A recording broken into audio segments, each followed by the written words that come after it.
O mistério dos túneis de Ibirubá, a verdade enterrada que desafia o tempo e as fronteiras. Por trás da tranquilidade da pequena cidade de Ibirubá, no interior do Rio Grande do Sul, esconde-se um dos mais instigantes enigmas do Brasil. Túneis subterrâneos, histórias de espionagem, conexões com o nazismo e figuras misteriosas compõem um cenário digno de roteiro cinematográfico, mas com raízes profundas na realidade local. Desde 2015, o jornalista ibirubense Clovis Messerschmitt dedica-se a uma investigação minuciosa, que já reuniu mais de uma centena de testemunhos, documentos e evidências materiais. O que começou como uma reportagem especial para celebrar os 60 anos do município, se transformou em uma busca incansável por respostas, resistindo ao tempo, à incredulidade e a pressões diversas.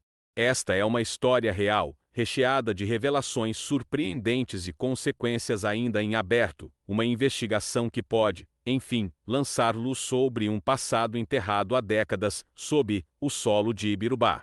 O enigma dos túneis de Ibirubá, antes considerado apenas uma lenda do folclore local, começou a ser desvendado no início de 2015. Foi quando o jornalista Clovis, com mais de 25 anos de carreira e reconhecida conduta profissional, iniciou uma pesquisa aprofundada para uma edição histórica da revista Enfoque, dedicada aos 60 anos do município. Clovis, que é proprietário da revista e a publica há mais de 2 décadas, tem conseguido desmistificar o mito. Ele revela que os túneis, na verdade, faziam parte de uma complexa estratégia para mascarar crimes do passado. Diante de fortes evidências, eles podem estar sendo usados até hoje para práticas ilícitas. Durante sua investigação, o jornalista fez descobertas surpreendentes ao localizar e entrevistar diversas testemunhas oculares que confirmam a existência de túneis secretos em Ibirubá, revelando todos os detalhes com transparência por meio de reportagens especiais publicadas em sua revista e com ampla repercussão na imprensa.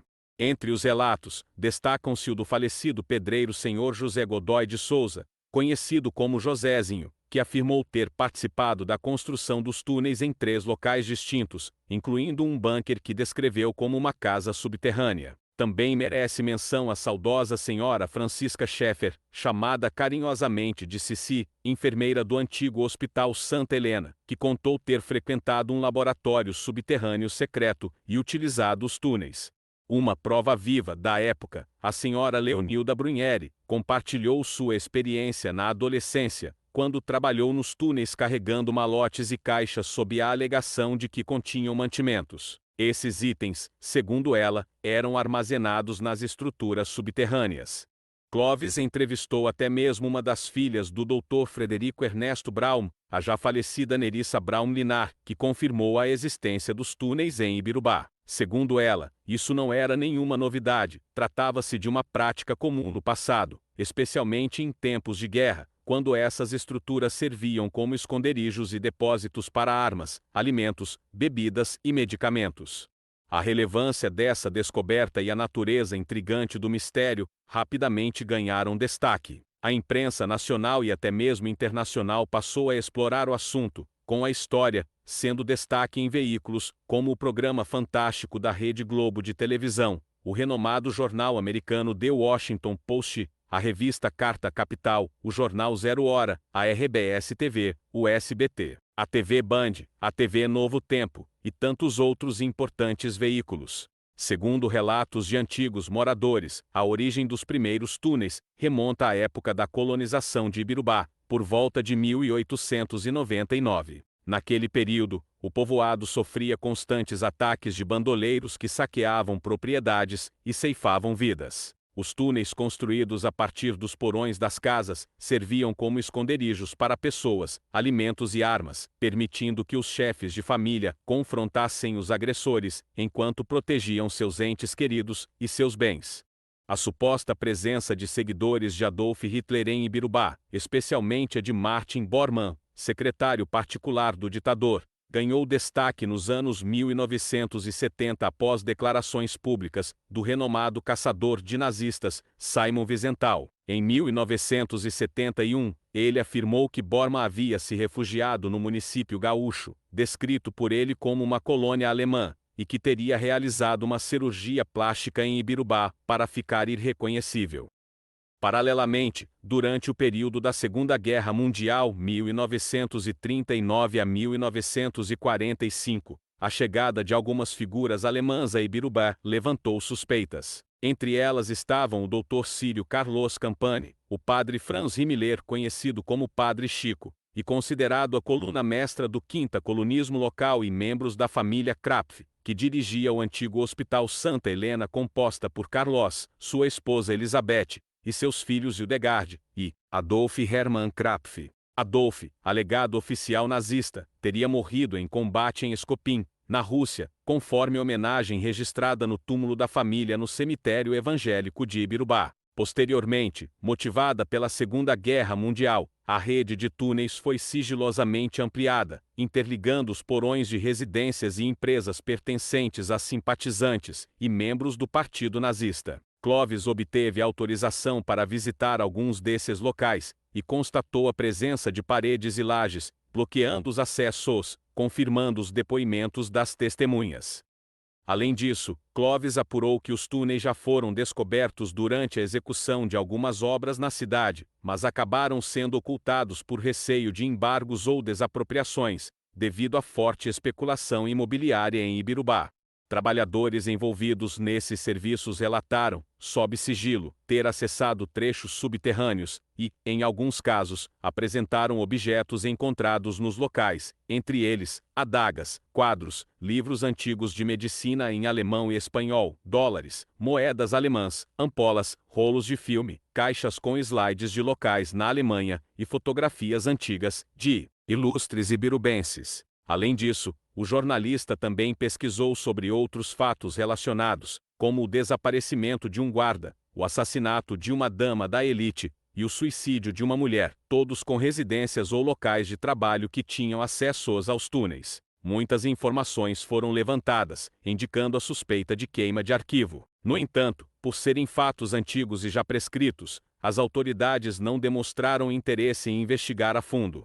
Registros oficiais do antigo DOPS, Departamento de Ordem Política e Social, indicam a existência de uma célula nazista em Ibirubá. Agentes do DOPS realizaram diligências, apreendendo vasto material de propaganda nazista e detendo diversos cidadãos influentes. Amparado pelo rigoroso decreto de 1938 do governo Getúlio Vargas, que criminalizava manifestações de apoio à Alemanha nazista e restringia severamente o uso do idioma alemão no Brasil, esse período ficou marcado por uma verdadeira caça às bruxas, na qual também ocorreram diversas injustiças contra imigrantes e descendentes germânicos. Nesse contexto, os túneis se tornaram essenciais para que pudessem se comunicar e interagir em alemão, idioma nativo de muitos, ouvir notícias da guerra e de sua nação, esconder armas e salvaguardar riquezas. Após o fim da Segunda Guerra Mundial, testemunhas confiáveis relataram que os túneis continuaram a ser mantidos em segredo e teriam sido herdados pelo Dr. Frederico Ernesto Braun. É importante acrescentar que até hoje correm rumores de que o Sr. Alfred Braun, pai do Dr. Braun, era primo de Eva Braun, esposa de Adolf Hitler. Dr. Frederico Ernesto Braun foi apontado como o líder de um esquema criminoso internacional, envolvendo contrabando de dólares, espionagem, entre outros crimes. Dr. Braun possuía residências em Ibirubá e Chicago, Estados Unidos, onde também exerceu a medicina. Casou-se com a enfermeira americana Stephanie Sabina Jarosinski Braun e adotou 3 filhos, Albert, Nerissa e Francine, ambos falecidos. Os túneis em Ibirubá teriam sido usados para esconder os produtos de contrabando. É importante notar que a ampliação e a manutenção desses túneis seriam financiadas diretamente pelo contrabando de dólares, praticado pela organização criminosa, chefiada por Dr. Braun. Para realizar as obras, grupos organizados traziam discretamente trabalhadores de outras regiões, como o município gaúcho de Tenente Portela.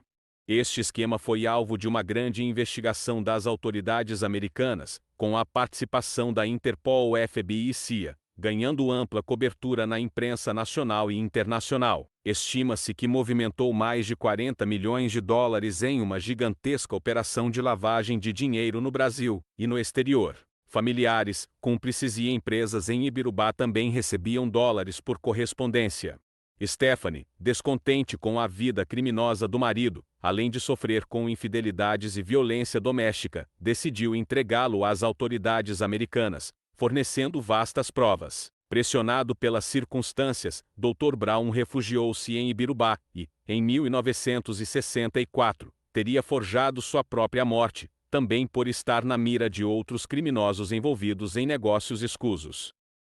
Sua morte, atribuída a uma suspeita intoxicação pela fumaça de um trator, sempre levantou dúvidas. Em 2016 houve uma onda de vandalismo em cemitérios de Ibirubá e região, ocorrendo a violação de seu túmulo, um mausoléu de granito com cerca de 7 toneladas erguido sobre a terra trouxe uma revelação estarrecedora. Os restos mortais encontrados ali não eram seus, mas de um jovem negro. O Instituto Geral de Perícias, IGP, confirmou o fato após a Polícia Civil de Ibirubá conduzir o encaminhamento de uma tíbia para a realização do teste de carbono 14.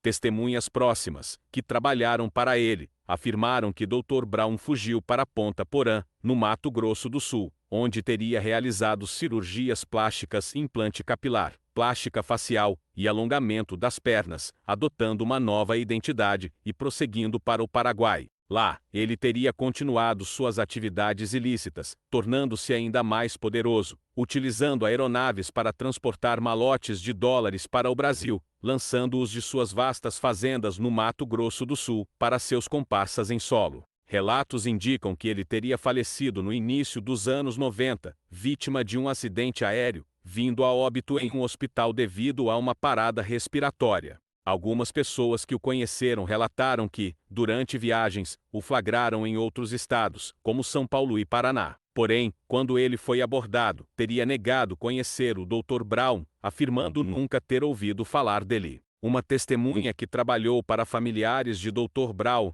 revelou que ele visitou Ibirubá em 1983 para encontrar sua irmã e cunhado. Ela o reconheceu, mas ele a teria silenciado com tom ameaçador, enquanto seus familiares o apresentaram como um parente do exterior chamado Frites. A partir do primeiro contato, uma testemunha levou a outra. Hoje, após uma década de investigação, Clovis já entrevistou mais de 100 pessoas, a maioria delas testemunhas oculares. São indivíduos idosos, considerados sérios e honestos, cujas revelações e informações foram cuidadosamente checadas e, em muitos casos, confirmadas. O jornalista empreendeu inúmeras viagens em busca de testemunhas e dados, frequentemente contando com caronas, buscando patrocínios e, em momentos de dificuldade financeira, utilizando recursos próprios limitados para custear o deslocamento e dar prosseguimento à pesquisa, sempre em busca de embasamento, provas cabais e testemunhos contundentes. Em março de 2020, uma investigação foi iniciada no extinto frigorífico de Ibirubá, após o relato de Leonilda Brunheri, considerada uma testemunha-chave sobre a existência de túneis. Ela descreveu ter presenciado, em certa ocasião entre 1957 e 1962, pessoas gritando e sendo empurradas para a caldeira, num contexto que associou a trabalhos forçados, em estruturas subterrâneas. Motivado por essa declaração, Clovis buscou indícios no lugar, realizando escavações nas cinzas compactadas dos fornos da caldeira, onde encontrou diversos dentes avulsos. O material foi submetido à análise de 3 conceituados dentistas, os quais confirmaram a natureza humana dos dentes. Segundo eles, eram antigos, de indivíduos adultos, e teriam resistido ao fogo. A Polícia Civil foi notificada, compareceu ao local, registrou a ocorrência, recolheu os dentes e os encaminhou ao Instituto Geral de Perícias, IGP, em Porto Alegre, para perícia técnica. O laudo posterior do IGP confirmou tratar-se de antigos dentes humanos. O jornalista considerou 2 hipóteses principais, uma relacionada aos eventos descritos pela testemunha, tortura e violência contra trabalhadores, e outra sobre o descarte inadequado de resíduos odontológicos. Em busca de informações, Clovis entrevistou ex-funcionários do frigorífico, entre eles o Sr. Wilson Ritter, conhecido como Alemão da Banha, que trabalhou na área da caldeira por quase 30 anos, de 1983 a 2011. Ele declarou nunca ter presenciado ou ouvido falar de descarte de dentes no local, mencionando que a incineração era autorizada apenas para documentos do Banco do Brasil. Com o avanço da pesquisa, Clóvis conquistou o apoio da Prefeitura de Ibirubá, do Consórcio de Desenvolvimento Sustentável, Rota das Terras Encantadas, da Universidade Federal do Rio Grande do Sul, da Universidade Federal de Santa Maria, UFSM, e da Unipampa de Caçapava do Sul, Universidade Federal do Pampa. Essa colaboração possibilitou a vinda de profissionais e equipamentos para rastrear os túneis, por meio de mapeamentos subterrâneos, em locais indicados pelas testemunhas, resultando na identificação de indícios das estruturas, com o uso de georradar. Com o relatório das anomalias subterrâneas, que apresentavam formas côncavas, o jornalista se motivou a realizar perfurações nos locais indicados, mesmo em vias públicas, organizando uma força-tarefa independente. O primeiro ponto sugerido pelos geólogos foi a esquina das ruas Flores da Cunha e Getúlio Vargas, devido à dimensão da anomalia detectada. Em agosto de 2019, Clóvis iniciou uma perfuração, mas foi forçado a interrompê-la após receber ameaças de um indivíduo ligado a uma pessoa de grande influência financeira na cidade. Clóvis chegou a registrar boletins de ocorrência referentes a essas ameaças, porém não obteve respaldo, nada foi investigado, e ele e sua família continuaram à mercê da própria sorte. Ele utilizou suas redes sociais para relatar o ocorrido, expressando seu receio por sua segurança e a de sua família, sentindo-se desamparado e repassando a responsabilidade da investigação ao poder público. A Prefeitura de Ibirubá deu seguimento à perfuração em outubro do mesmo ano, descobrindo uma galeria subterrânea desconhecida. A estrutura, de tubos de concreto armado com cerca de 1,5 metro de diâmetro, foi encontrada a aproximadamente 4 metros de profundidade, no meio das ruas mencionadas. Boa parte da galeria estava seca e sem uso. Em um trecho, havia um vazamento de esgoto clandestino. Na curva que fazia na esquina, foi encontrada uma parede de tijolos maciços. Um bombeiro explorou parte da galeria com auxílio de equipamento de oxigênio, confirmando que ela se estendia em ambas as direções. Apesar da insistência do jornalista para que a abertura fosse mantida, bloqueada apenas por uma chapa de ferro, para futuras investigações, a Prefeitura decidiu fechá-la no mesmo dia, alegando prudência para evitar acidentes com curiosos. Clóvis buscou registros da galeria junto à Prefeitura, Corsan e antiga CRT Companhia Rio-Grandense de Telecomunicações, mas nada foi encontrado. Moradores antigos comentaram que a estrutura teria sido construída logo após a emancipação de Ibirubá, no início dos anos 1960, sob a justificativa de servir como galeria pluvial. No entanto, grande parte da galeria permanecia seca e chamava a atenção pelas dimensões atípicas para a realidade de Ibirubá, na época de sua construção, mais compatíveis com as de infraestruturas subterrâneas de grandes centros urbanos. Além disso, no final da década de 1970, foi instalado um sistema de drenagem menor e mais raso, próximo à calçada, e conectado aos bueiros, que até hoje cumpre efetivamente a função de escoar a água da chuva. Há reportagens na imprensa local sobre o tema, assim como o registro da aquisição de uma fábrica de tubos pela Prefeitura. Posteriormente, a pandemia de Covid-19 impôs uma pausa na investigação. Contudo, com a melhora da situação sanitária, Clóvis tentou obter autorização para reabrir a galeria por conta própria e explorá-la em toda a sua extensão, buscando uma resposta conclusiva para a população. Ao solicitar a permissão à Prefeitura, deparou-se com entraves burocráticos e diversas exigências do setor jurídico, o que acabou por desmotivá-lo e levá-lo a recuar da iniciativa. Em outubro de 2022, os imóveis da propriedade apontada por inúmeras testemunhas oculares, como o epicentro da rede de túneis, foram demolidos. O terreno abrigava 3 casas históricas, incluindo uma centenária que era a única remanescente da era da colonização iniciada em 1899, a antiga moradia da família Brown, no entorno da Praça Central, a primeira farmácia da cidade, um consultório médico, e até mesmo um comitê partidário. A demolição foi realizada por ordem do novo proprietário, que já havia negociado o terreno para a construção de um edifício, sem demonstrar qualquer compromisso com o patrimônio histórico de Ibirubá, nem considerar ao menos a possibilidade de transportar a casa centenária para outro local.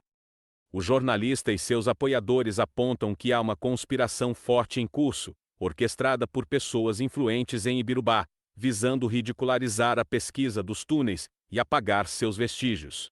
Segundo essa perspectiva, elas estariam sistematicamente comprando imóveis apontados pelas testemunhas como possuidores de acessos aos túneis e promovendo sua destruição total, o que deu um contexto ainda mais alarmante à demolição das casas históricas.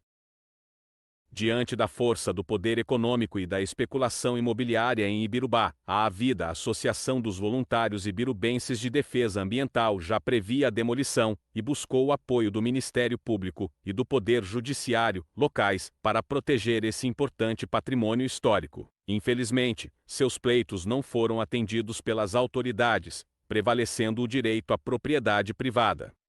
Recorreu então ao Tribunal de Justiça do Rio Grande do Sul, onde obteve uma decisão favorável, mas a falta de celeridade na aplicação da medida impediu que a demolição fosse evitada a tempo. Além disso, Clovis buscou uma liminar junto ao Ministério Público local para realizar um mapeamento subterrâneo em toda a extensão da propriedade indicada pelas testemunhas como o epicentro dos túneis, utilizando sondas elétricas e georradar com profissionais especializados. Contudo, enfrentaram profunda frustração diante de alegadas arbitrariedades, indiferença e um atendimento inadequado. Ao insistirem na relevância da causa coletiva e histórica, respaldada por grande clamor público, foi-lhes imposta uma escavação considerada inadequada por especialistas, restrita a um local diferente daquele indicado pelas testemunhas, que não encontrou indícios, e prejudicou o avanço da pesquisa. Em novembro de 2022, durante a terraplanagem do terreno, surgiram fortes indícios da existência dos túneis, um enorme bloco de concreto,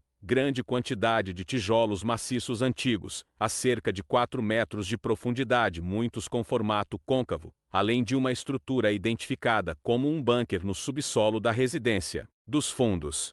Neste último, foram observadas lajes no chão e paredes de concreto de coloração mais clara, indicativo de serem mais recentes sobrepostas às estruturas originais, que, segundo testemunhas oculares, estavam bloqueando os acessos aos túneis. No dia 3 de abril de 2024, durante as obras de revitalização da Praça Central de Ibirubá, um forte indício dos túneis secretos da cidade foi descoberto, um grande buraco coberto por uma laje. Contudo, o achado foi rapidamente encoberto, um ato que frustrou a comunidade e intensificou o clamor por respostas sobre os mistérios que envolvem essas estruturas há décadas. A sociedade demonstra grande interesse em entender o motivo desses túneis e as tentativas de esconder essa história, lamentando a oportunidade perdida de transformar a praça em um ponto turístico singular. Todo esse processo representou um golpe duro para o jornalista Clovis, que dedicou uma década de sua vida à investigação,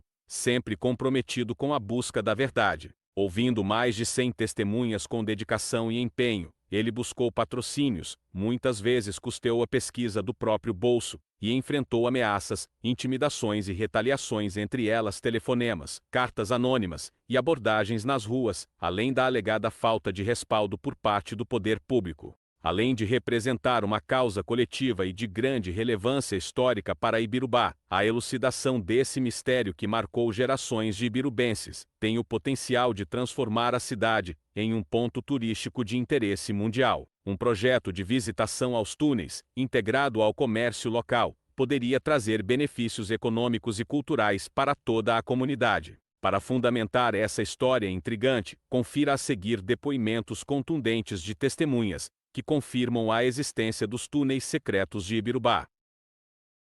O incrível relato de Josézinho, a construção dos túneis secretos de Ibirubá. Prepare-se para uma viagem ao passado subterrâneo de Ibirubá. Em uma entrevista bombástica publicada na edição de abril de 2015 da revista Enfoque, José Godoy de Souza, carinhosamente conhecido como Josézinho, um pedreiro aposentado de 85 anos na época, fez revelações surpreendentes sobre os túneis secretos da cidade, os quais ele próprio ajudou a construir. Josézinho faleceu aos 91 anos, em 8 de junho de 2021, deixando para a história um depoimento riquíssimo sobre esse segredo guardado às 7 chaves por décadas. Ajudei a construir muitas coisas em Ibirubá, mas confesso que fiquei surpreso ao ser contratado pelos doutores Arlindo Friedrich, Egon Sommer e Frederico Ernesto Braun para fazer um túnel subterrâneo embaixo de suas residências. Na década de 40, eles chamaram poucos pedreiros, apenas os de extrema confiança, pois a obra foi realizada secretamente, com a alegação de que era para a proteção de suas famílias, em caso de alguma revolução. Na casa do Dr. Sommer, onde hoje é a Casa Lotérica, eu ajudei a cavar o túnel a Picão, que tinha sua entrada no porão, ligando ao Banco Agrícola Mercantil hoje, Livraria FAI, prédio que era do seu irmão Gustavo. Já nas residências dos médicos Braun e Friedrich, o trabalho foi bem maior, pois os túneis estavam interligados, tinham um formato de forno, com a parte superior arredondada, revestimento de tijolo maciço e profundidade entre 5 e 10 metros. Toda a terra foi removida para várias partes da cidade e interior, através de caminhões e carros, 29 com carrocerias. No antigo casarão do Dr. Friedrich tinha 2 acessos. Um deles era num dos quartos, por meio de uma porta no fundo de um guarda-roupa embutido, e o outro na garagem, através de uma laje no chão. As 2 entradas tinham ligação com a residência do Dr. Braun, Farmácia Saft hoje, Farmácia Confiança e Hospital Santa Helena hoje, Unimed. Tanto o consultório Casa Velha em frente ao palco da praça como a casa do Dr. Braun, fundos do consultório, tinham acesso ao túnel, através de alçapões no chão dos quartos. Na verdade, eu ajudei a construir uma verdadeira casa subterrânea, com vários móveis e um impecável revestimento de tijolo maciço, embaixo da residência do Dr. Braun, que também tinha ramificações na sua garagem ao lado da atual pastelaria gourmet e no antigo cinema, hoje, Capital 922. Eu não auxiliei nos outros trechos, mas fiquei sabendo que a extensão era grande. Não tenho conhecimento que ainda existam todos os acessos aos túneis, mas provavelmente a reportagem da Enfoque vai descobrir. A explosiva entrevista de Cici sobre os túneis secretos de Ibirubá, publicada na edição de setembro de 2019 da revista Enfoque, esta é a entrevista histórica com Francisca Schaeffer, a inesquecível Cici testemunha ocular dos misteriosos túneis de Ibirubá. Aos 89 anos, e em plena lucidez, ela concedeu seu depoimento ao jornalista Clovis Messerschmitt em 12 de julho de 2016, 2 anos antes de seu falecimento, em 30 de janeiro de 2018.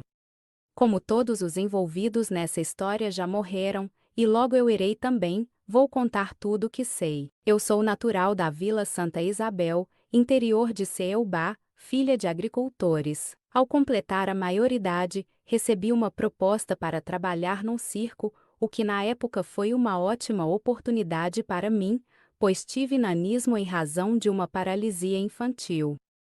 No circo, experimentei o céu e o inferno, pois tínhamos épocas maravilhosas e outras péssimas. No novo trabalho, namorei um colega e tivemos uma filha, que batizamos com o nome Ivone. Com os altos e baixos, e também devido a uma relação amorosa conflitante, resolvi sair do circo, romper com meu namorado e retornar à casa dos meus pais, pois assim poderia criar melhor a minha filha. Como meus pais eram agricultores, não tinham muitas terras nem condições financeiras para sustentar eu e minha filha, decidi buscar trabalho em Ibirubá. Primeiramente, trabalhei de babá e doméstica em algumas residências, logo conseguindo uma vaga no frigorífico Fleck, nos anos 50, pegando carona para retornar ao meu lar. Foi lá que, por acaso, eu e 2 colegas descobrimos um dos túneis, que tinha o acesso no fundo da Sala Maria, através de uma porta pequena. Mais tarde, soube que ele ligava na casa do Dr. Braun, perto da praça. Era muito escuro e úmido, com revestimento de tijolos. Ficamos muito assustadas com a descoberta e mantivemos em segredo por medo de perder nossos empregos. Foi numa dessas idas e vindas que, um dia, uma pessoa importante me ofereceu carona.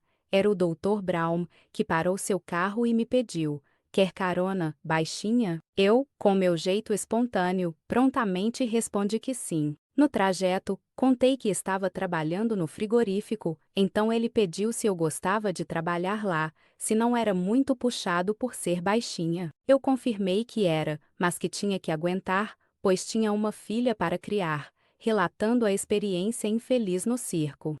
Após isso, ele ficou quieto por um instante e, em seguida, perguntou se eu queria trabalhar para ele. Eu questionei para fazer o que exatamente. Daí ele explicou que precisava de alguém para serviços gerais na sua casa e também no Hospital Santa Helena, que era propriedade dele e do seu cunhado, Dr. Arlindo Friedrich. Eu aceitei na hora, começando a trabalhar nos dias seguintes.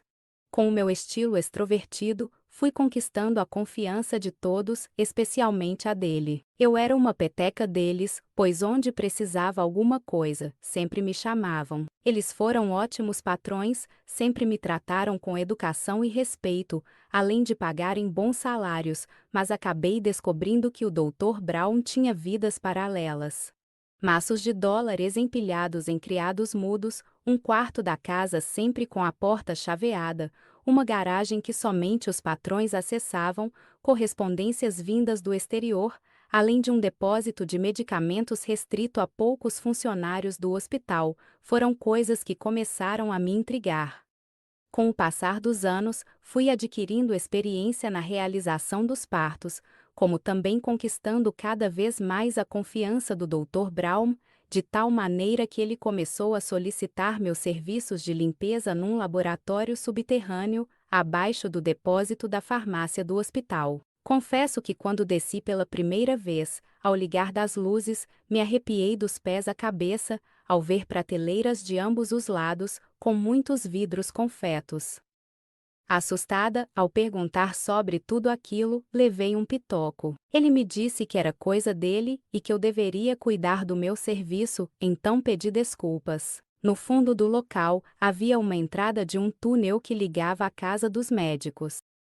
Foram 8 anos trabalhando no hospital, mas teve um parto que me marcou muito, pois vi nascer uma criança muito estranha, peluda como um cachorro. Fui obrigada a confortar a mãe, mentindo que o recém-nascido tinha má formação e não teria resistido às complicações, mas na verdade o haviam levado vivo ao laboratório secreto. Provavelmente, eles pesquisavam reprodução humana a partir daqueles fetos que vinham de lugares desconhecidos. Também trabalhei numa casa subterrânea, na residência do Dr. Brown, cuja entrada era através de um alçapão num dos quartos, com acesso muito restrito, que tinha 4 túneis com portas de ferro, além de paredes revestidas com tijolos e concreto.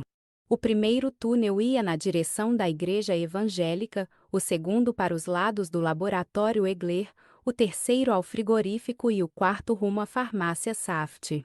Não tive a oportunidade de ver os hóspedes, mas algumas vezes, limpando a casa, ouvi conversas em alemão com sotaque diferente vindas daquele quarto, mas não consegui compreender o assunto, pois falavam baixo e eu entendo somente o dialeto. Mais tarde, lá embaixo, cheguei a vê-los fazerem experiências médicas com corpos de mulheres. Na rotina diária, trabalhando com o Dr. Brown, ele me contou que quando estudava medicina, em Porto Alegre, teve um relacionamento amoroso com uma jovem de sobrenome Capal, com a qual teve uma filha. Certo dia, manobrando o carro para tirar da garagem de sua casa, não viu a criança engatinhando e acabou a atropelando, causando sua morte. Acidente trágico que deixou sua companheira transtornada, ao ponto de abandoná-lo. Foi então que ele retornou arrasado para Ibirubá, mas seus familiares entenderam a circunstância e o apoiaram, sugerindo que ele deveria levantar a cabeça, recomeçar a sua vida, talvez ir para o exterior e se especializar. Em seguida, ele foi para Chicago, nos Estados Unidos, onde conheceu, namorou e casou-se com a enfermeira Stephanie, pois trabalhavam no mesmo hospital. Mais tarde, como ela descobriu que era estéril, resolveram adotar 3 crianças, Alberte, Nerissa e Francine. No entanto, as coisas não foram bem por muito tempo. Ele teria cometido erros médicos, resultando na morte de pacientes cujas famílias eram de posses e queriam justiça e até mesmo vingança, passando a persegui-lo, assim forçando-o a fugir para Ibirubá. Ele trouxe a esposa Stephanie junto, deixando os filhos com um familiar dela, em outra região daquele país. Teve uma vez que perguntei o que ele era da Eva Braun, mulher do Hitler, e ele me respondeu que era primo, que seu pai era tio dela. Aqui em Ibirubá, ela chegou autoritária e arrogante, inclusive tivemos desentendimentos, mas logo depois ficamos amigas e confidentes. Ela me contou que amava o Dr. Braun, por isso havia se sujeitado a vir para cá, que não gostava daqui, pois achava o lugar um fim de mundo, e que tinha uma relação conflitante com os sogros. Às vezes, ela chegava a pensar que estava sendo usada pelo marido, pois com o casamento deles, ele havia conseguido a cidadania americana, o que o ajudava no contrabando de dólares, condição ilegal que a incomodava muito.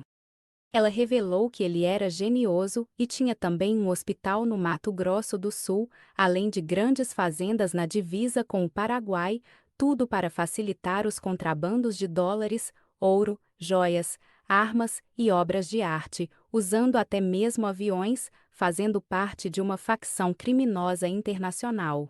Ela foi empurrando com a barriga a situação até o momento em que descobriu uma traição amorosa dele aqui em Ibirubá, que a fez fugir e se vingar dele, retornando a Chicago e o entregando às autoridades americanas. Ele tentou impedi-la, mas não chegou a tempo lá, tendo de retornar às pressas para cá, forjando a morte para não acabar sendo preso.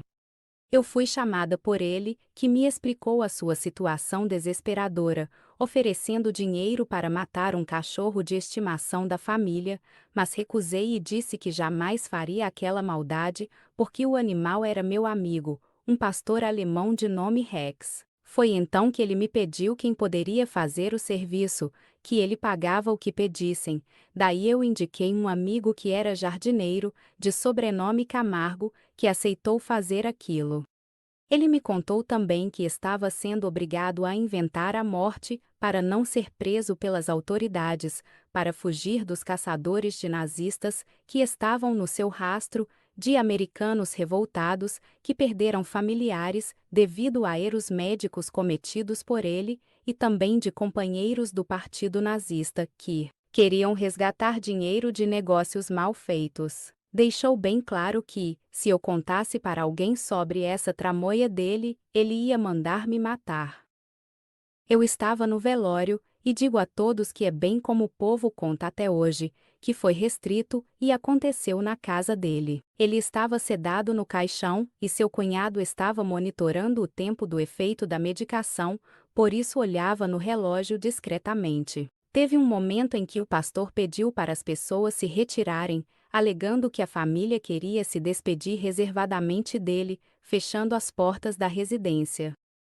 Foi então que fizeram a substituição, colocando o animal e uma estátua, que depois no sepultamento, algumas pessoas ouviram o barulho de algo deslizando dentro do caixão. A causa da morte por intoxicação pela fumaça de um trator, que ele estaria fazendo funcionar na garagem de sua casa, fazia parte de um plano mirabolante, assim como o túmulo grande de granito sobre a terra, para dificultar ao máximo que alguém abrisse e visse o cadáver do cachorro. E a estátua? Os familiares dele me contaram que, após a substituição, ele ficou um tempo em observação na casa subterrânea. Após ficar sóbrio novamente, fugiu por um túnel que ligava na garagem da sua casa, onde entrou num caminhão verde-oliva, que eu cheguei a ver saindo do local, o qual o levou para Ponta Porã, no Mato Grosso do Sul. Ele ficou um período escondido naquela cidade, até baixar a poeira, comprando apoio de muitas pessoas por lá, que facilitaram a sua fuga ao Paraguai. Chegou a fazer algumas viagens de negócios para São Paulo, sendo visto por alguns ibirubenses. Mas antes de sair do Brasil, ele fez 3 cirurgias: plástica no rosto, implante capilar e alongamento nas canelas, adotando uma nova identidade. Quanto aos túneis, ele me falou que eram para proteção de seus familiares e amigos, que foram feitos secretamente antes e durante a Segunda Guerra Mundial. Explicou que antigamente, durante a colonização, Ibirubá e região sofriam com ataques de bandoleiros que saqueavam casas e sítios. Mais tarde, durante a Segunda Guerra Mundial, as famílias alemãs eram perseguidas pelos militares devido à repressão do governo de Getúlio Vargas. Ele se resguardou de falar, mas após esse período, eu creio que teriam surgido outros ramais de túneis para esconder bens contrabandeados e nazistas fugitivos, pois ele tinha cúmplices em Ibirubá, entre eles, o Padre Chico. Eu conheci bem o pedreiro Josézinho, e podem ter certeza que é verdade o que ele contou sobre os túneis, pois sempre foi um homem sério, honesto e trabalhador, tanto é que confiaram nele para ajudar nessa obra secreta. A olaria no interior do município foi comprada pelo dentista Egon Sommer, justamente para levar a terra e fabricar os tijolos.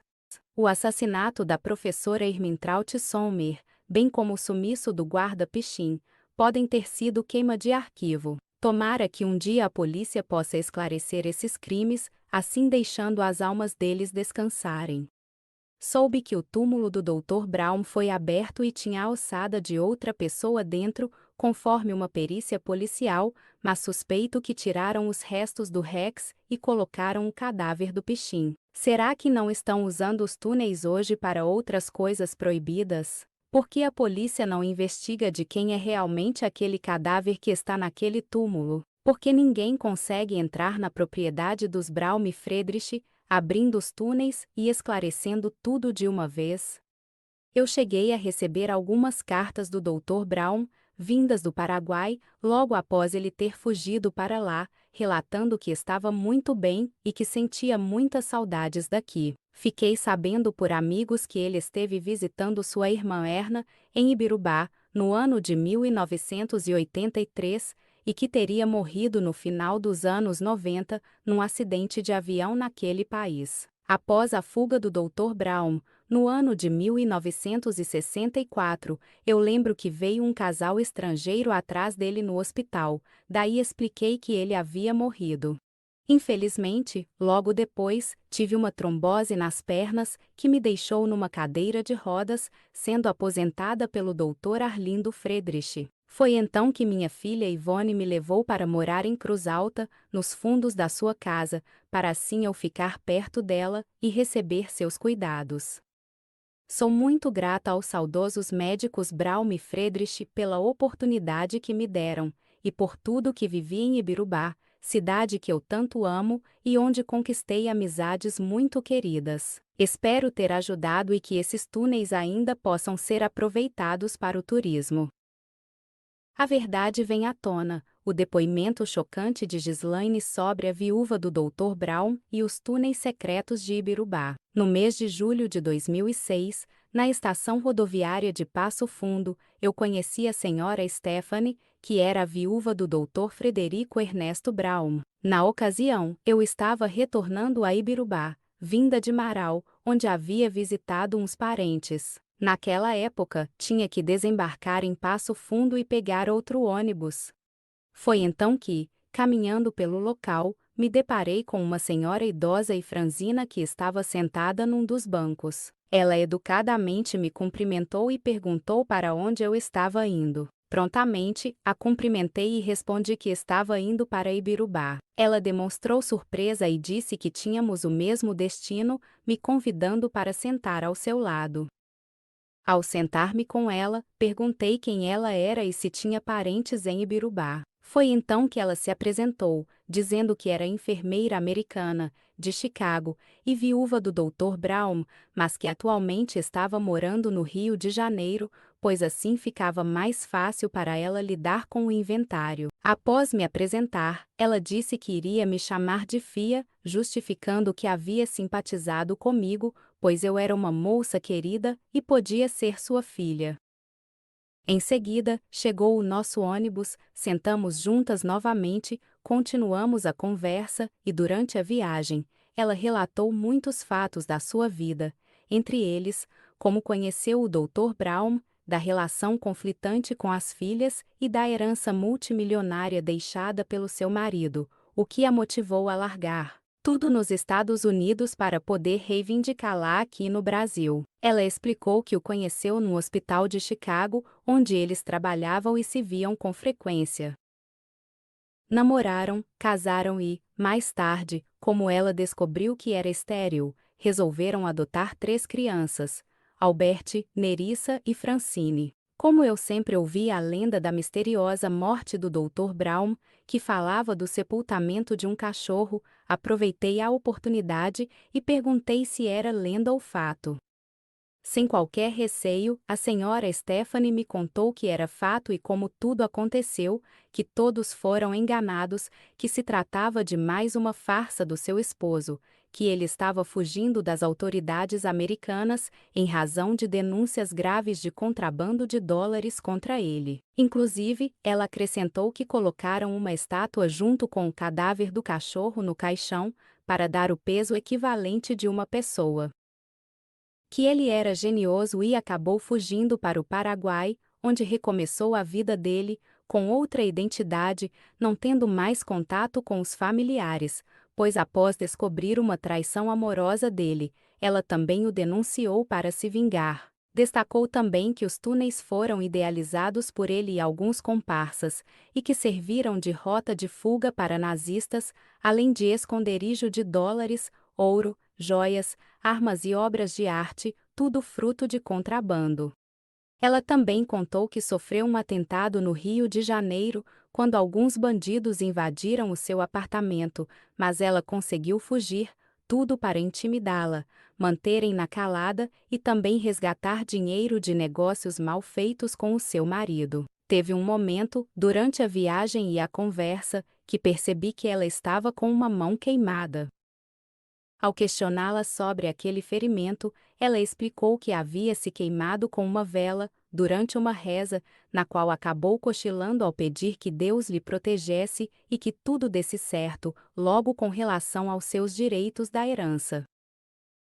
Chegando a Ibirubá, a convenci que era necessário fazer um curativo, levando-a até um posto de saúde. Foi então que ela me convidou para ser sua acompanhante na cidade, e eu aceitei, deixando-a na antiga pousada central, onde costumava se hospedar quando vinha para cá. A partir do outro dia, durante cerca de uma semana, comecei a conduzi-la a vários lugares: fórum, prefeitura, advogado, bancos e parentes, ouvindo muitas histórias em detalhes. Teve um dia que fomos almoçar numa lancheria, onde ela pediu uma sopa. Perguntei por que não se alimentava corretamente, e ela me respondeu que precisava economizar, pois não sabia quanto tempo ia durar aquela busca pela herança. Que não podia contar com a ajuda das suas filhas, pois estavam de mal, que eram bravas e que tinham se desentendido com ela na partilha dos bens. Contou também que as filhas dela faziam doações ao lar do idoso de Ibirubá,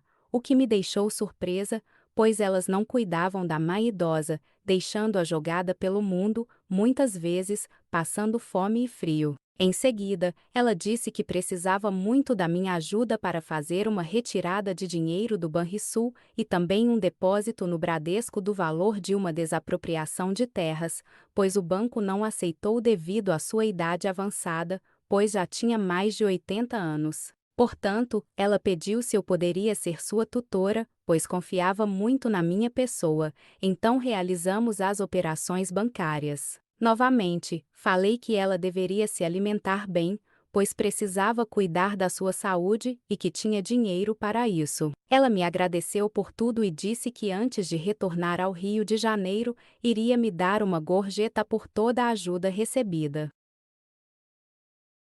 No outro dia, fui na pousada e me informaram que ela tinha ido embora às pressas, sem se despedir de mim e acertar a gorjeta. Ao pagar a hospedagem, falou que estava correndo risco de vida, pois bandidos descobriram que ela estava em Ibirubá. Fiquei muito triste quando soube do falecimento dela em 2009. Também tive a notícia que ela não conseguiu receber a sua parte da herança, pois a justiça liberou somente no ano seguinte à sua morte, portanto para suas 2 filhas, já que o filho Albert também havia falecido. Estou torcendo para que as autoridades competentes esclareçam de quem é o cadáver que está no túmulo do Dr. Braun, pois provavelmente os restos mortais do cachorro foram substituídos. Também quero muito que os túneis se tornem turísticos, pois podem projetar Ibirubá a nível mundial.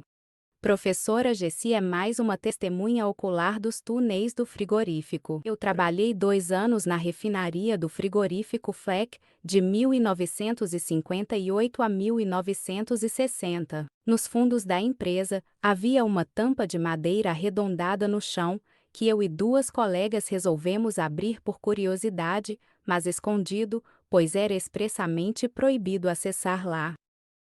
Foi lá que nos deparamos com um túnel que seguia na direção do Mato do Gabi, passando por baixo da Rua General Osório, cerca de 4 metros de profundidade. Para descer, havia uma escada de tijolos maciços, assim como o revestimento do túnel que era num formato quadrado.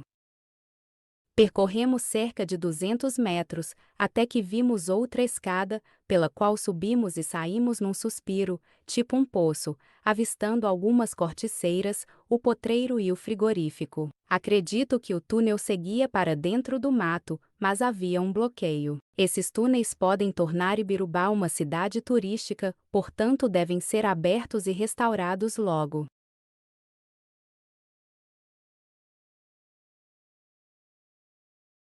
Foi uma experiência muito interessante. E a gente tinha um convívio com o Dr. Friedrich na época lá. Eu e o meu pai, a gente fazia as jardinagens para ele, né? Daí, sem malícia, sem nada, porque a gente era completamente inocente, a gente não sabia da razão da verdade que acontecia. Eu e meu pai trabalhava para ele. Daí, como a gente cuidava dos jardins e da própria casa mesmo, um dia a gente acabou conhecendo o túnel. Na verdade, essa ligação que vai até o Hospital Santa Helena, que depois a gente acabou descobrindo que tinha várias extensão, né, várias ramificações na cidade, né? Daí o meu pai era muito amigo dele e ele mostrou para nós. Que ano era mais ou menos o seu Ernest? Foi mais ou menos 64, 65, eu não tenho bem certeza, sim, mas era por aí, eu tinha uns início dos anos 60, por ali. Início dos anos 60, aí, talvez 63, mas enfim. Daí a gente começou a ter mais como é que se diz, um conhecimento do túnel. O túnel era bem grande. Como era o acesso? O acesso era uma escada normal, assim. Era dentro da casa? Era dentro da casa, no fundo, com vários degraus feitos de madeira, né? Daí tu descia e chegava lá embaixo. Deveria ter uns 5, 6 degraus, talvez mais, né? Feito com tábua normal, assim, né? Ali eram várias casas, né, seu Hermes? Em sim. Qual delas era exatamente? Eram várias casas, a da esquina era a principal. É o casarão na esquina? O casarão na esquina e era outras ao lado, né? As outras do lado, tudo tinha as ramificações, né? Dali... E vocês entraram pelo... Qual delas exatamente? Nós entramos na principal, que era a da esquina. Ao casarão, sim. O casarão. E dali para baixo, indo na direção do Santa Helena, tinha as ramificações, né? Mas de volta para casa dos parentes dele, que o senhor falou, citou os nomes que eu não lembro. Sim. Ali também as ramificações eram grandes, né? Ele era bem extenso, podia caminhar bem à vontade dentro. Ele era forma de forno de barro. Como as pessoas faziam os fornos de barro antigamente para fazer o pão, né? Sim. Ele era dessa forma, né? Até nessa disposição, né? Assim, né? Isso, arredondado. Ele tinha umas chapinhas de ferro, mais ou menos assim, que sustentava aquilo lá, e era com tijolo colocado por cima, né? Era uma estação grande, dava tipo quase 2 metros de extensão, né? Dava para caminhar bem à vontade. E vocês dois foram longe? Nós fomos longe, mas não conseguimos chegar até o hospital, né, na época. Sim. Eles não levavam, eles conversaram com a gente e dali voltamos, não foi só um pedaço. Mas era limpo e claro, podia ir bem tranquilo. E as ramificações daí? As ramificações dele ia para o posto odontológico, que é hoje, né? Subia para lado da Ibirubacara, veículos e peças ali por baixo, tudo, né? Daí ia para cima, pro lado onde tem a misa ali, né? Tinha a misa na época. Sim, agora ainda tem, né? Mas as ramificações dele se estendiam por todos os lados da cidade. ia para o posto odontológico, que eu falei antes, e aquela extensão do frigorífico. Tanto é que, muitos anos depois, eu fui trabalhar no frigorífico, que era a antiga IBI, né? Um vigilante do banco, que teve um banco lá, um banco meridional, e o pessoal comentava bastante. Porque teve uma época em que o frigorífico começou a ter um problema de financeiro, e que eles atrasavam muito os pagamentos para os funcionários, né? E eles estavam dentro do quadro do frigorífico, aquele pessoal, que era responsável, e eles sumiam de repente, lá de dentro. Daí a ramificação ia até lá, eu acho que eles subiam por dentro e saíam lá em cima, né? No outro lado, lá, Viu? na frente da praça. Teve várias coisas que aconteceram ali. E né? o chão era revestido também? Não era revestido, Era, mas era duro, piso. Tinha um bruto daí. Eu acho que tinha um Terra. bruto, acho. Não era um revestido assim com cerâmica, não, né? Mas tinha um bruto. E na época o senhor tinha com que idade, mais ou menos? Eu tinha 10 anos nessa época. 10 anos. Eu me lembro bem disso aí. E isso lhe assustou? Como é que foi? Não, mas eu era criança, para mim era curiosidade, né? Era Com novidade, 10 anos já, aquilo Sim. ali para mim, eu não tinha visto nem em filme direito aquilo ali ainda, né? E seu pai comentou mais alguma coisa sobre isso? O meu pai, na verdade, comentou bastante sobre isso, mas depois de um tempo ele parou, talvez porque tenha sido aconselhado pelo próprio Dr. Freire mesmo, para não Sim. expandir, né? Porque na época ali era difícil a convivência do moreno com os alemão, né? Sim. Os alemãos tinham uma certa... Eles se afastavam, né? Então, como nós se dava bem com eles, não, a situação não se alongou. O meu pai não expandiu aquilo. Ninguém Sim. falou mais, Falou. ficou quieto. Ficou quieto, guardou esse segredo, digamos. Ele guardou o segredo, Sim. né? E como a gente... Na época ali a gente tinha poucos recursos, a gente precisava trabalhar, né? A cidade era pequenininha, né? Antiga, General Lusório, na época ali, depois se tornou Ibirubá. O serviço era difícil, o ganha-pão, e tu tinha que se agarrar onde saía, né? E respeito também, né? A privacidade, né? Exatamente. Das pessoas, das o famílias. Respeito, daí tu tinha que ter a confiança do teu patrão, no caso, Com certeza. né? Até houve um fato que eu também lembrei agora. Eu quebrei o meu braço num acidente um dia. E aí o Dr. Freire fez todo o tratamento para mim, me deixou bom, sabe? Ficou legal. Não tivemos despesa nenhuma, sabe? Ele era um médico bom assim nesse sentido. Daí Deixou o legado dele, né? ele deixou um legado bom em Ibirubá, não dá para dizer que não, porque a pessoa, quando faz coisa boa, é um médico que foi conceituado na época, né? Depois tinha o Dr. Eurico também, que eram dois no mesmo tempo, né? Mas aquele homem, ele era uma pessoa boa, sabe? Então, se tinha alguma coisa que eu não sei, né, dentro da situação Sim. toda, aí isso aí não tem como revelar, não, eu não vi, né? Mas que o túnel existe mesmo. Tá com uma testemunha ocular, né? Limpo e claro, eu vi. Ocular. Né? Limpo e claro. Né? E depois com essa reportagem reacendeu dessas suas Mas voltou memórias. tudo. É verdade. Eu vou falar um pouquinho ali quando eu trabalhei de 87 a 91 na Ibirubacar. Sim, pode falar, bem tranquilo. O túnel passava dentro da Ibirubacar. Daí o diretor lá, que era o Biga na época, lá nosso patrão, a gente tinha um salão de festas. Daí um dia nós entramos no salão de festas lá, no início lá que eu comecei a trabalhar em 87, 91. Aí ele disse, olha, eu tenho uma bifurcação aí do túnel do Ibirubá, na época ali. Diz ele, eu vou usar para mim guardar peça. Eu vou fechar ele. Mas ninguém deu muita importância, né, sabe? Porque ninguém que sabia segredo de ninguém, né? Porque o pessoal ali era tudo novo, na época ali os mais antigos sabiam, né? Mas não se manifestavam.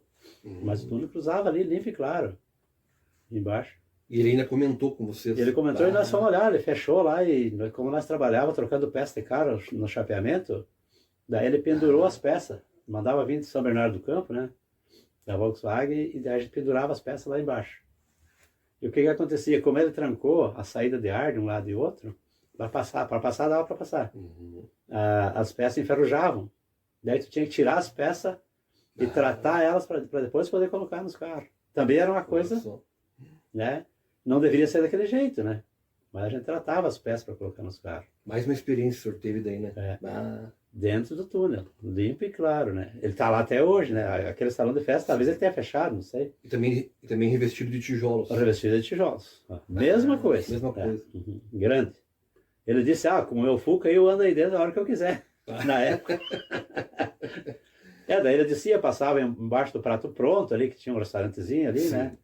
E ia embora até pra praça lá, né? Ah, Então essa ligação era extensa em e Birubá. tá tudo lá, provavelmente, né? Tá Não tudo do mexeram mesmo naquelas jeito, ruas porque lá. naquele lugar ali não foi mexido. É, Onde foi mexido era onde era a casa do Dr. Fredes, né? é. Aquela esquina toda ali, que ali eu acho que era o ponto crucial ali, dali que Ali saía era as o- ramificações, né? Era o epicentro, provavelmente, né? Provavelmente sim.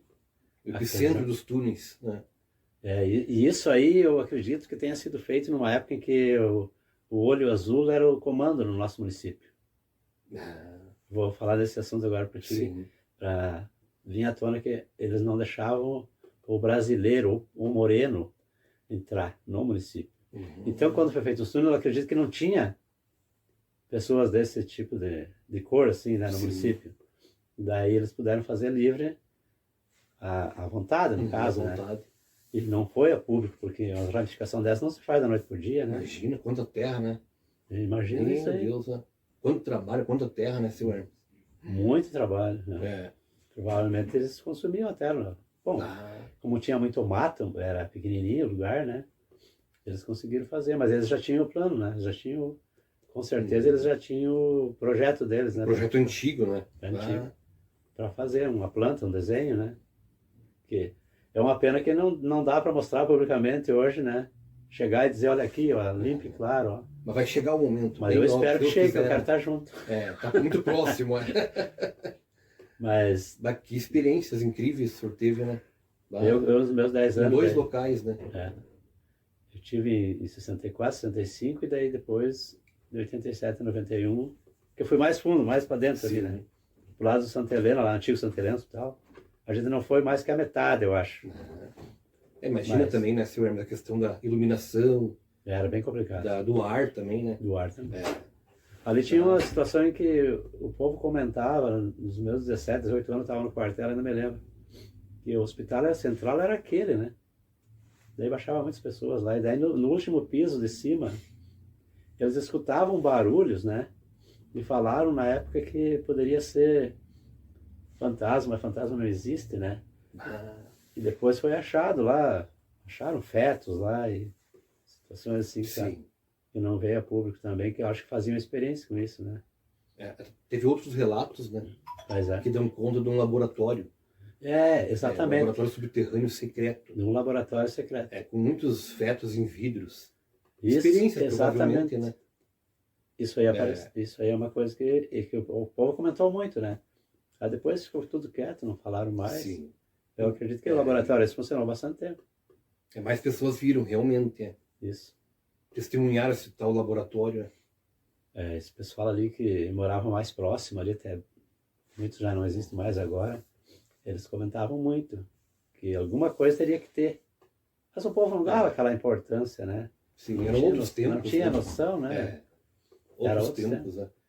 Outros tempos, outras preocupações, né? As pessoas, né? Muitas preocupações da época. Sim, nossa. Porque o mais abastado, tudo bem, sempre viveu bem tranquilo, né? É, Mas o pequeno sempre corria atrás para conseguir o trabalho, É, o alimento. o Né? ganha-pão, né, seu Hermes? Isso, o ganha-pão, exatamente.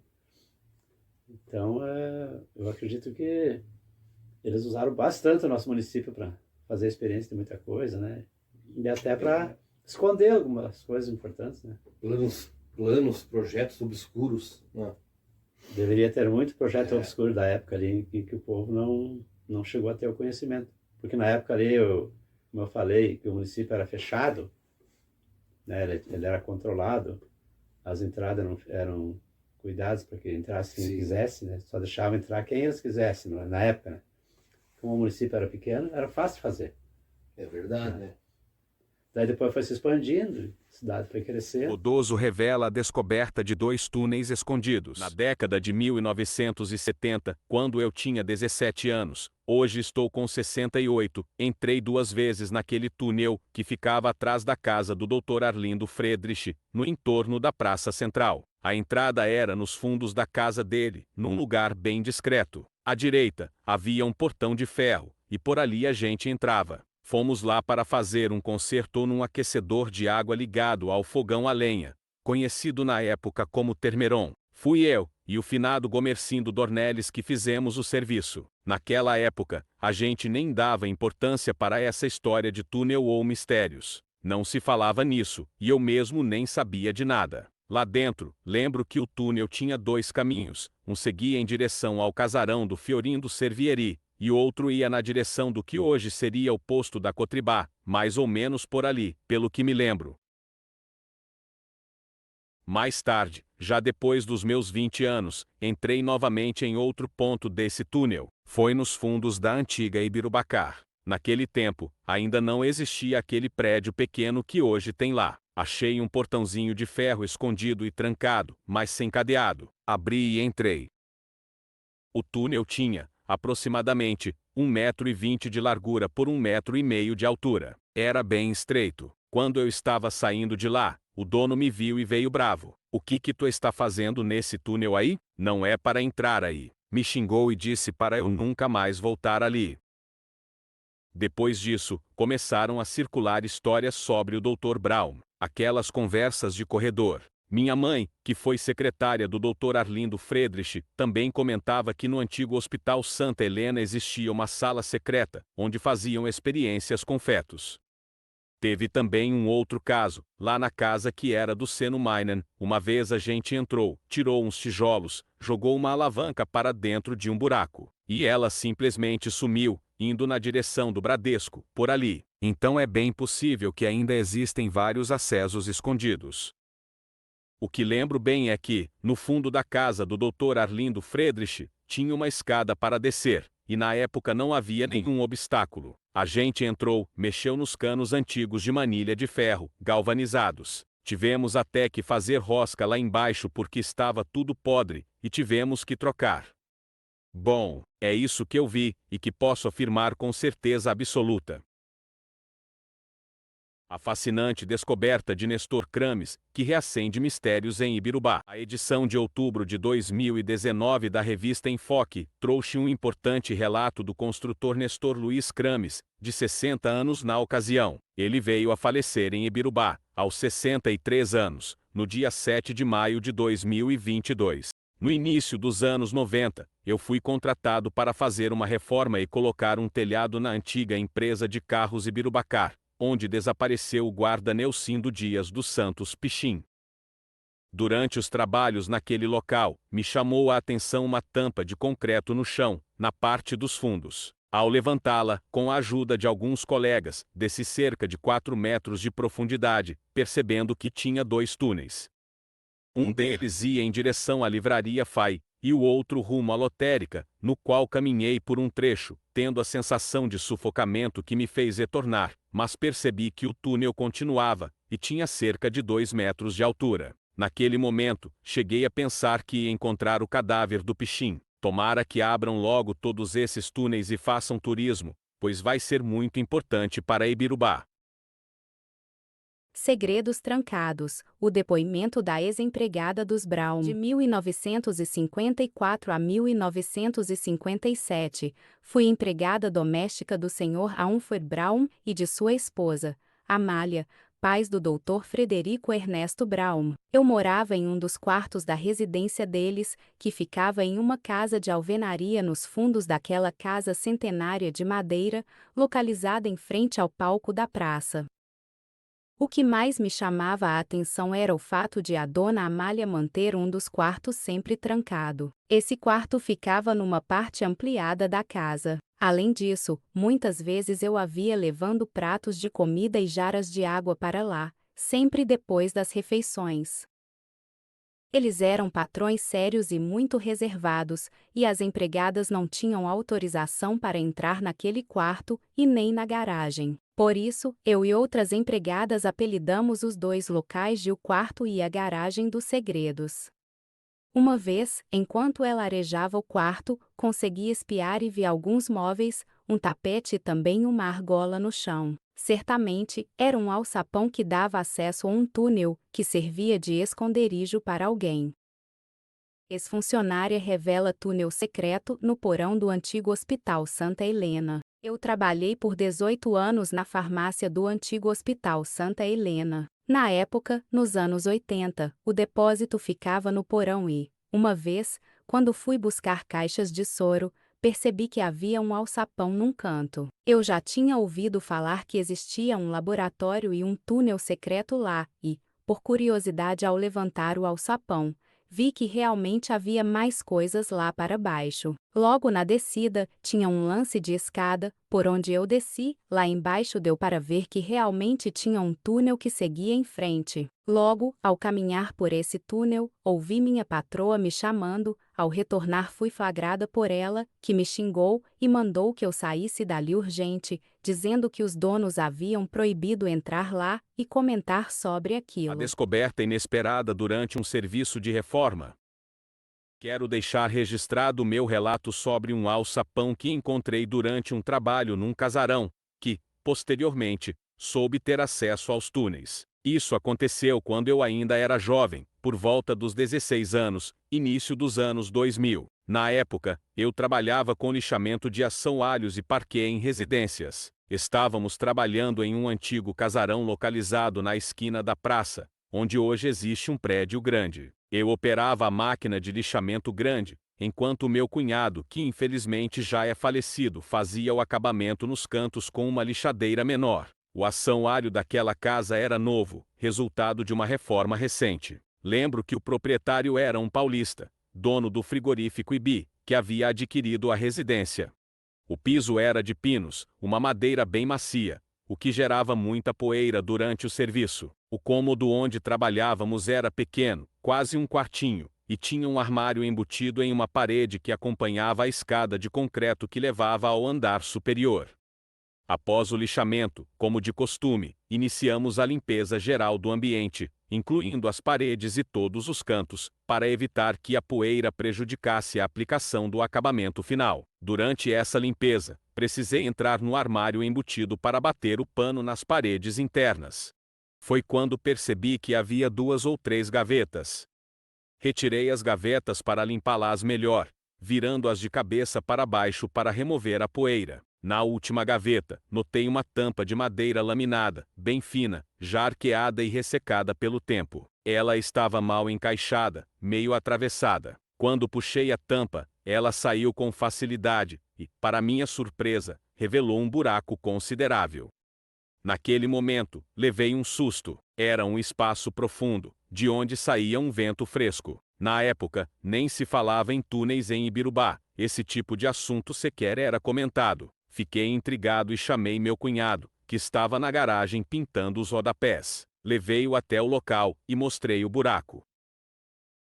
Ele olhou, percebeu o vento saindo de lá e disse: "Bah, que loucura isso aí! O que será que é isso?" Como naquela época não tínhamos celulares com lanterna, e também não levávamos lanternas para o serviço, não conseguimos examinar melhor o interior. Meu cunhado então falou: "Homem, fecha isso aí, coloca as gavetas de volta e vamos ficar quietos. Senão, os donos vão achar que estamos mexendo nas coisas deles." Foi o que fizemos. Fechamos tudo, recolocamos as gavetas e seguimos com o serviço. Depois disso, passaram-se muitos anos e, sinceramente, acabei esquecendo desse episódio. No entanto, com o surgimento das reportagens e os diversos relatos recentes sobre túneis e passagens subterrâneas em Ibirubá, essa lembrança voltou com força. Aos poucos fui ligando os fatos, relembrando o que vi naquele dia, e decidi contar.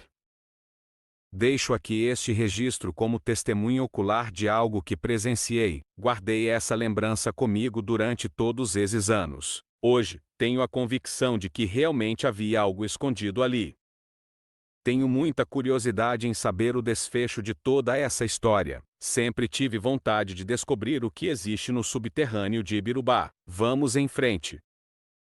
Leonilda Brunieri, a sobrevivente dos túneis nazistas de Ibirubá. O depoimento de Leonilda Brunieri, uma sobrevivente de um período sombrio de sua infância, revela uma conexão intrigante entre sua vida e os túneis em Ibirubá. Em 6 de dezembro de 2019, ela veio a Ibirubá para revisitar locais e compartilhar suas memórias de 1957 a 1961, época em que viveu com uma família alemã. Sua iniciativa foi impulsionada por uma reportagem do programa Fantástico, da Rede Globo de televisão, exibida em 6 de outubro de 2019, que abordava a existência desses túneis na região. Nascida em 1952, Leonilda foi abandonada pela família biológica e acolhida por alemães na Vila Lajeado Leão, interior de Tenente Portela. Essa família, segundo ela, frequentemente ia a Ibirubá e era recebida na casa do Dr. Frederico Ernesto Braun. Leonilda recorda-se de acessos internos e externos aos túneis nessa residência,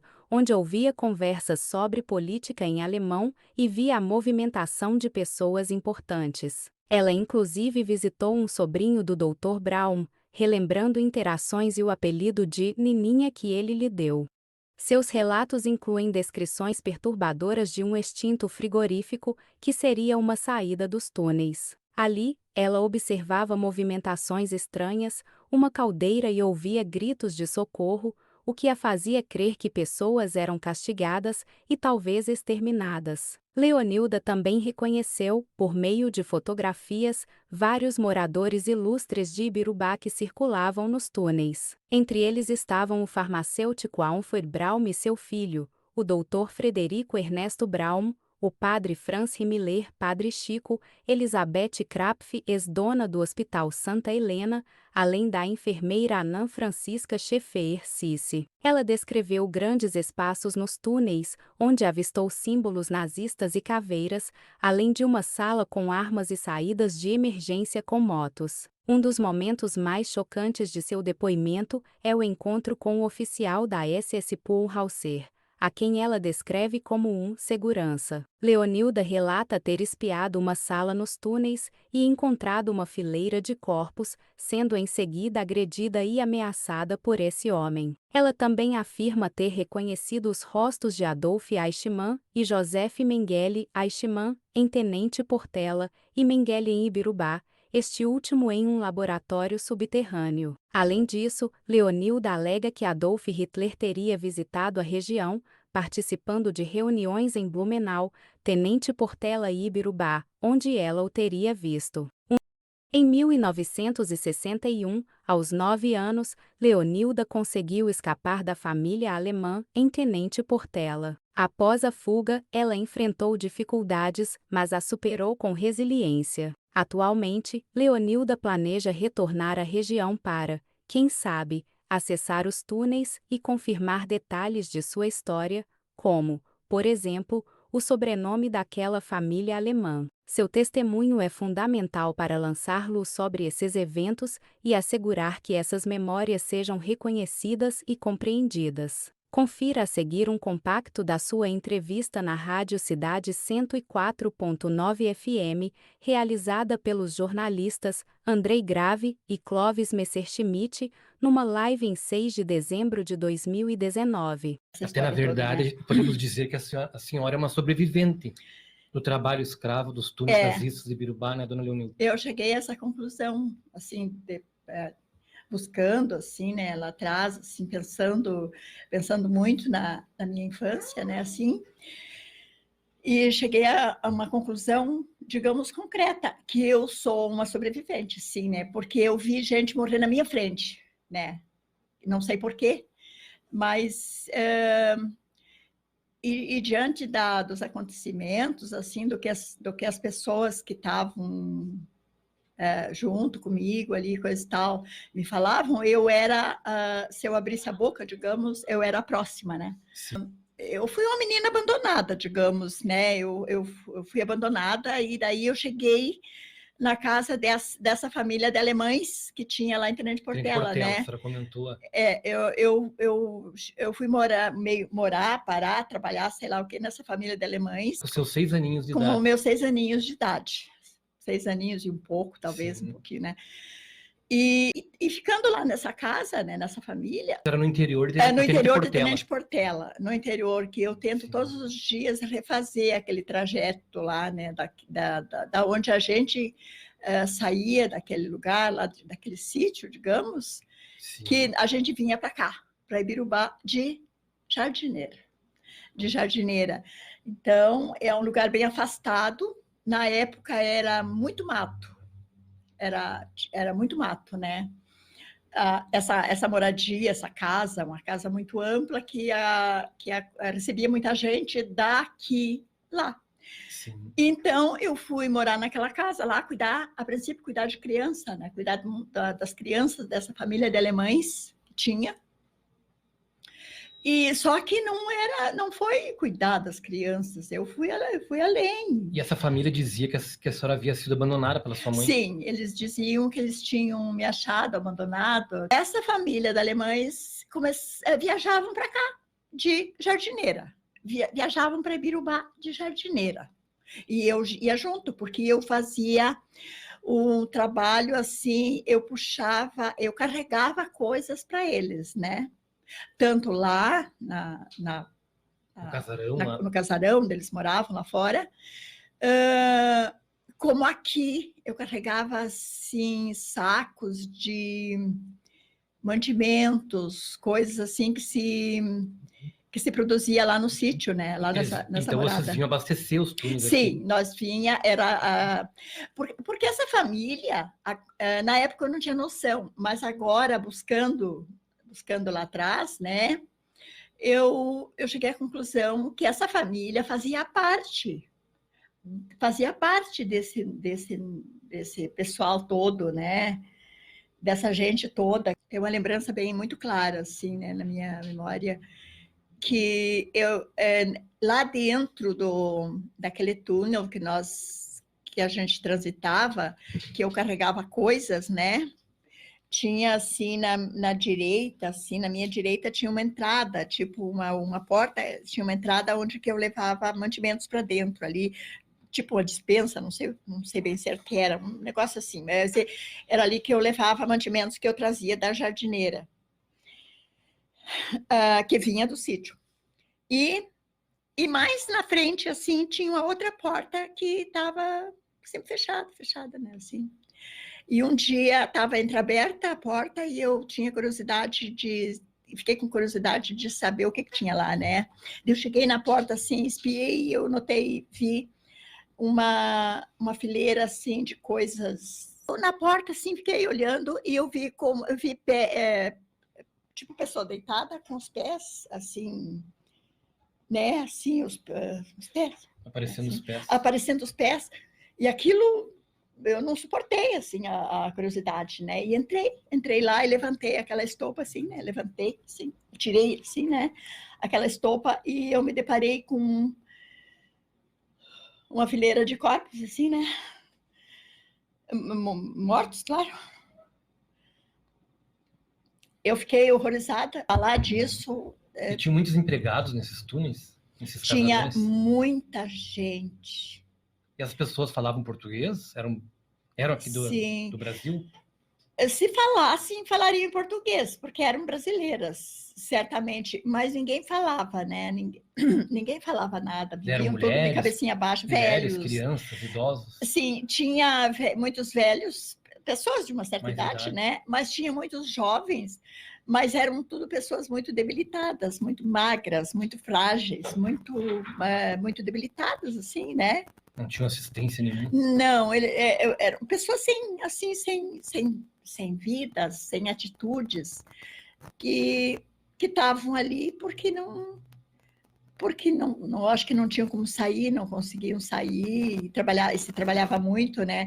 Porque nesses túneis havia, como eu lhe falei, ou construção ou manutenção diário, o tempo todo tinha.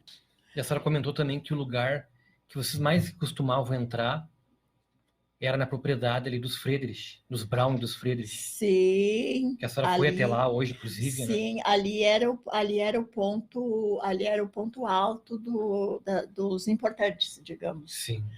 Né? Ali haviam dois acessos, a senhora comentou. Sim. Um interno, por alçapão. Sim. E um externo.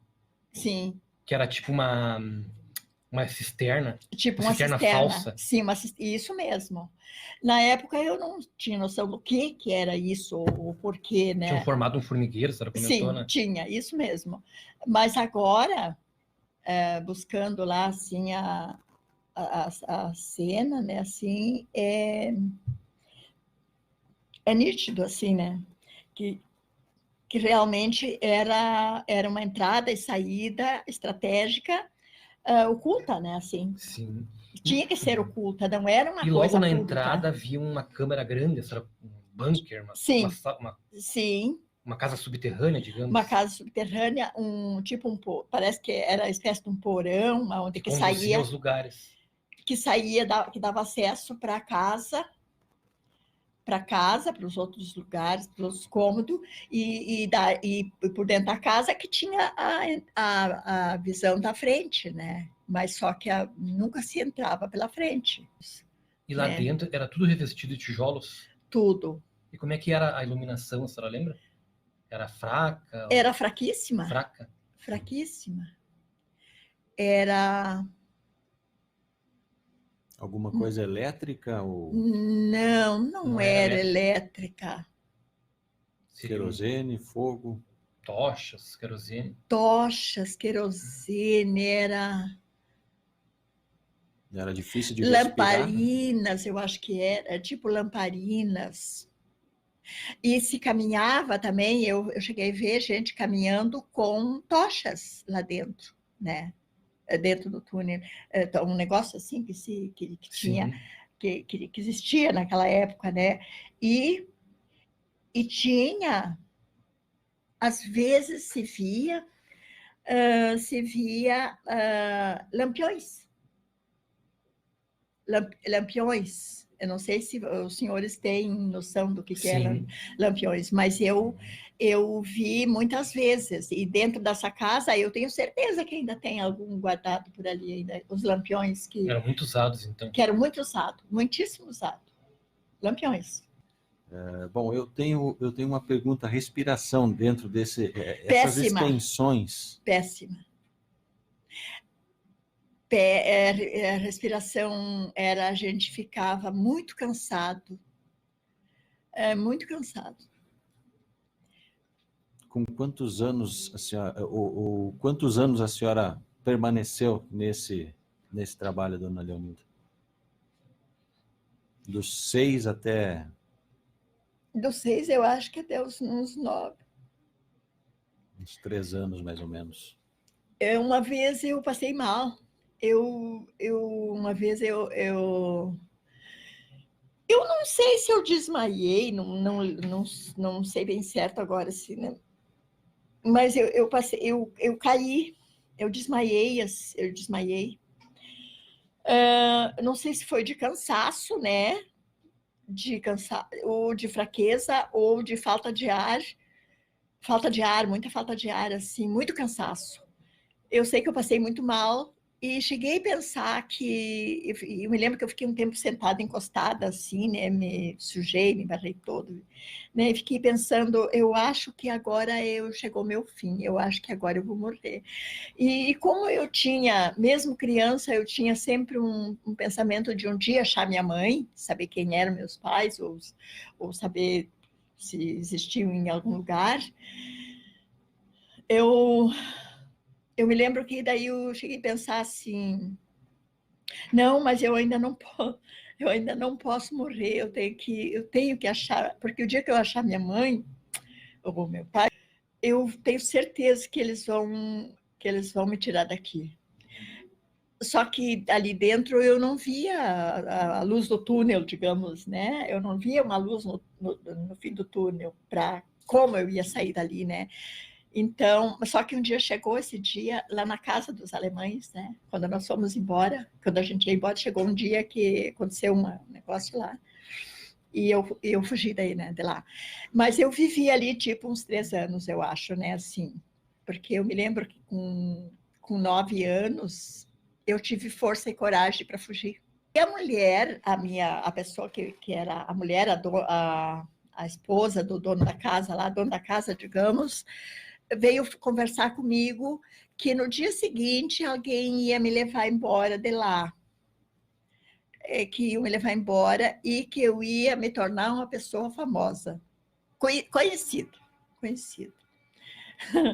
que eu ia me tornar uma pessoa conhecida e que ela ia vir me buscar lá e que eu ia embora. E como eu sempre tinha aquilo assim, né, que eu tinha que um dia achar minha mãe, que eu tinha que achar alguém da minha família, né, sei lá quem, eu fiquei desesperada com aquilo, né, e daí eu quis saber para onde é que ela ia me levar, para onde é que ia me levar, né, ela não podia me dizer onde é que ia me levar. E daí, então, no dia seguinte, cedo, eu fui lavar a roupa nos fundos de um potreiro, assim, né? E fugi. E fugi, não voltei mais para casa. Eu fugi beira-rio, assim, caminhei muito, assim, muito, muito. Eu chorava muito. E daí eu fui e eu saí numa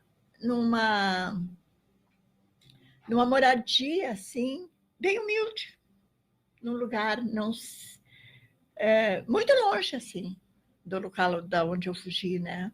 E o meu medo é que eles viessem atrás de mim, né? Porque eu fui lavar a roupa lá num riozinho que passava nos fundos de um potreiro, assim, né? E eu tinha muito medo que eles viessem atrás de mim, me procurar. E certamente me achariam, né? Porque... andei. E daí eu cheguei nos fundos dessa casa, assim, de uma casa simples, assim, velha, e pedi para se tinha alguma coisa para mim comer, que eu estava com muita fome. Daí queriam saber da onde que eu estava vindo, da onde que eu vinha, quem eu era. E daí eu contei algumas coisas para aquela mulher. O nome dela era Catarina. E essa mulher lá me acolheu e fiquei lá um pouco com ela e coisa e tal. E daí ela me levou para uma outra pessoa, para mim ficar numa outra pessoa que precisava de uma pessoa, né?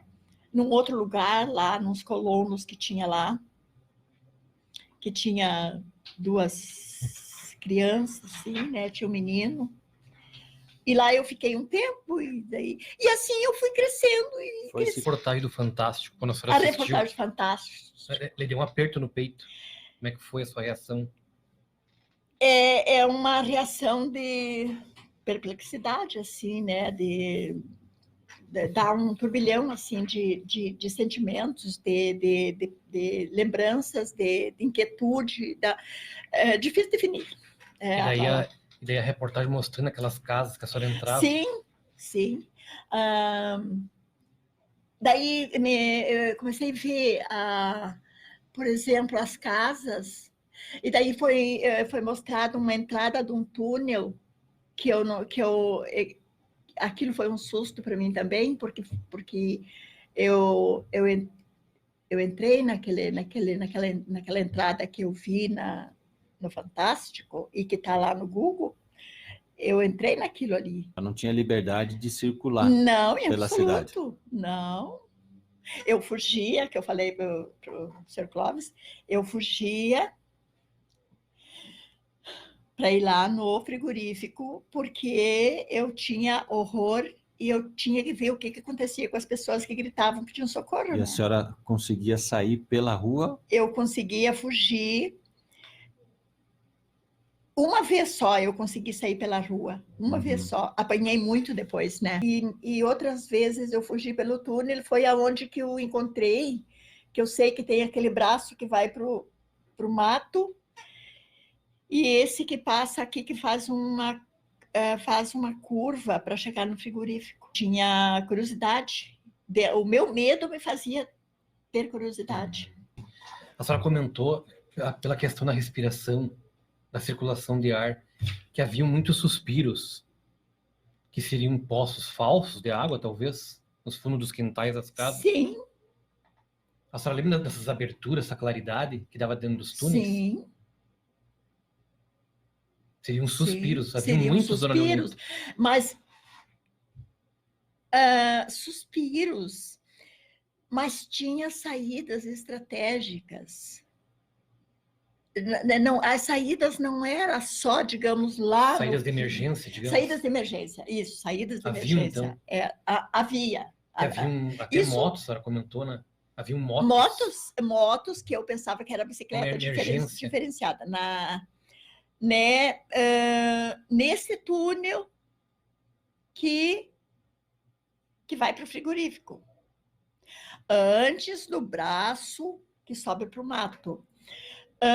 Isso daria ali atrás do Prenem, mais ou menos, ela mostrou hoje pela manhã, né? Sim. Motos, assim, encostadas, assim, e aquilo me chamava atenção porque era diferente, não era bicicleta e que seria, então aquilo me chamava atenção, eu olhava por que aquilo estava ali, né? Mas era perto dessas saídas de emergência. Esses túneis vão longe, então.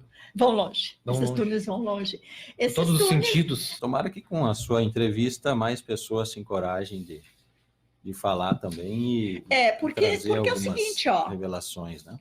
Eu acho que nós seríamos cúmplices dessa gente se a gente se calasse. Uhum. Eu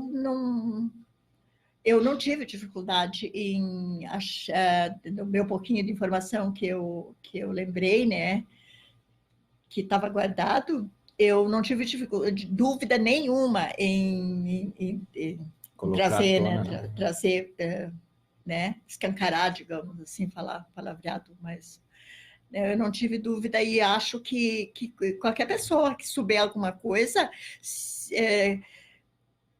não se omita, não seja cúmplice.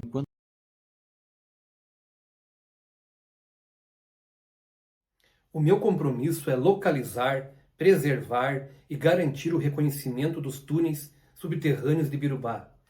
Mais do que um simples patrimônio histórico, esses túneis representam uma grande oportunidade para fortalecer o turismo e a economia da nossa cidade e região. É por isso que estou organizando uma nova fase da investigação. Ela será conduzida com total responsabilidade, prudência e dentro da legalidade, garantindo respeito à segurança, à legislação e aos direitos de todos os envolvidos. Vamos avançar com a perfuração de pontos estratégicos, definidos com base em testemunhos consistentes e laudos técnicos, além de retomar o diálogo com os proprietários dos acessos já conhecidos para obter as autorizações necessárias. Há evidências de que parte dos túneis estão sendo usadas para atividades ilegais. E ainda mais preocupante, trechos vêm sendo destruídos para eliminar provas. Diante desse cenário, reforço a urgência de um apoio firme e efetivo por parte do poder público. Após mais de 10 anos de buscas, escavações e análises, o mistério dos túneis de Birubá ganhou novos contornos. As últimas investigações revelaram os indícios mais contundentes até agora, incluindo a descoberta de um bunker subterrâneo, o que reforça a hipótese de uma estrutura muito maior e mais complexa. As dificuldades persistem. Obstáculos técnicos, limitações de acesso, resistência de algumas partes interessadas e até tentativas de desmobilizar a pesquisa. Mas os fatos recentes deixam claro que estamos avançando e que é fundamental seguir em frente. Os moradores e testemunhas que ao longo dos anos relataram sons, avistamentos e histórias ligadas ao subsolo, hoje vivem entre a curiosidade e a preocupação. O mistério não afeta apenas a estrutura da cidade, mas também a vida e a percepção da comunidade. Por isso, lanço um convite à reflexão. O que exatamente está escondido sob os nossos pés? Quem se beneficia com o silêncio? Até quando vamos permitir que a verdade permaneça soterrada? O mistério permanece, mas a busca pela verdade não pode ser interrompida. Cabe a nós, como comunidade e como sociedade, seguir questionando, investigando e exigindo respostas. Não podemos permitir que esse capítulo da nossa história seja enterrado para sempre.